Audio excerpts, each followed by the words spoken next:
sorry I have to be a little technical on this. When we think of interest rates, we sometimes quote two different numbers, and the first one is the Bank of Canada rate that is charged. We call that the bank rate that they do.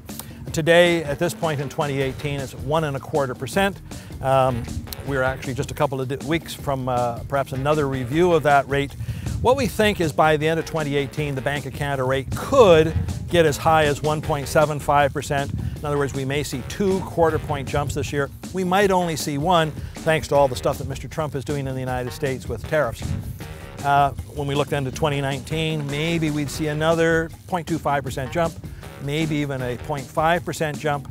But if you look at the Bank of Canada rate, it getting to 5%, I just don't see that happening, not in a decade. And in fact, it's been very rare in the country's history that the Bank of Canada rate has gotten that high.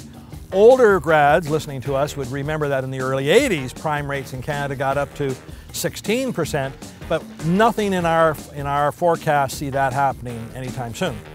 Now, having said that to you, the mortgage rate that a bank charges you starts with this Bank of Canada rate and normally adds their margin, this is how they make profit, of 2 to 2.5%.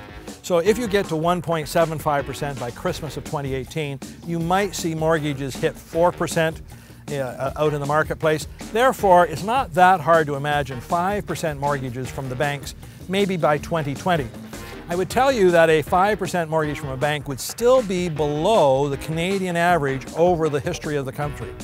In other words, I go back to 1867, the most typical mortgage rate over that time period has been a 6% mortgage. So we are still in a time that people are getting money fairly cheaply, and I don't see that changing, maybe at most until 2022, 2023.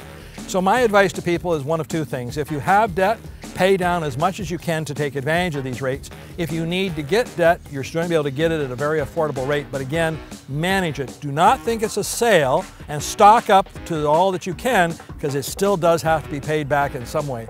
But in terms of 5%, I just don't see it happening, barring some big international collapse, nuclear bomb going off, or a major dictatorship overturn, something like that. I don't see any of that for at least 5 years.